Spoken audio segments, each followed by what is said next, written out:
John at Robeson Service, and we're continuing our look at this 1996 Bentley Brooklands, looking at issues under the hood. The things that I'll be pointing out in this video are not unique to this car. They're very common in any nice original Bentley of this age. So it's worth considering that this applies not just to this car, but many cars. So here we see these gold relays? These are all the original relays, and people look at that and they think, boy, you know, it's great that all this stuff's original, but these relays at this age fail without warning. And as it happens, we've got another car here which has new relays. This is what the replacement relays from Bosch look like. See on the other side there, those gold have all been changed for the gray and black. In this car, it arrived not starting, and we found a little fuse box here next to the relay board, which is undocumented in the Rolls-Royce literature. And when we inserted a fuse in that slot right in the center of the frame, the car started and ran. Now, how the fuse came to be missing from the car is a mystery to me, but that seems to have resolved the problem. And when I look at that other car, this car here is 58,274. The other car that we have here is 59,696, and even though we have been servicing these things for 35 years, we have never paid attention to that fuse block, but you can see that it is present in this other car, which is, you know, just a few months apart in the production cycle from the green one we're looking at, and it's got that same fuse panel, which has a fuse in it, and of course that car's running and this car wasn't. So that's a real mystery, and sometimes we just don't have an explanation for what happens on these cars. Let's look here. You see how, in this picture, you see how the center nut in the front strut is offset forward and down just a little bit, and that is because the rubber bushing that's between the top here and the base, that rubber bushing is disintegrating, and Bentley has replaced those bushings with much larger ones that won't do that in the newer cars. The problem that causes is when they move around, they will clunk heavily. This car here, you see, this car is centered, and you can actually see it's got the larger ones in it. Another thing that we notice on this car is the source of the hydraulic fluid leakage. You can't really see all the way down, but if you look down the back of the engine, I can't really convey it in this video, but it's all wet back there. And when we look down here, right in the center of the frame, a little sparkle, a little bright reflection underneath those two hose clamps and the black air intake hose. That's a reflection off of puddled oil on the rear hydraulic pump. That's leaking. Here you can see we've got original fuel hoses. We've got the original hydraulic hoses going from the reservoir to the accumulator valve bodies and back up again.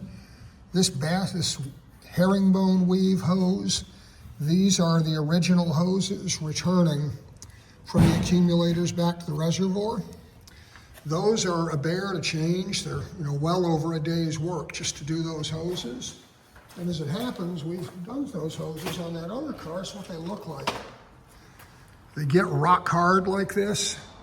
They swell here at the ends. They start to crack and start to leak. And there's nothing to be done but to change them. On this car, when we look at that, all this stuff you see in the center has to come off. The coil packs, the intake here, all of this comes off.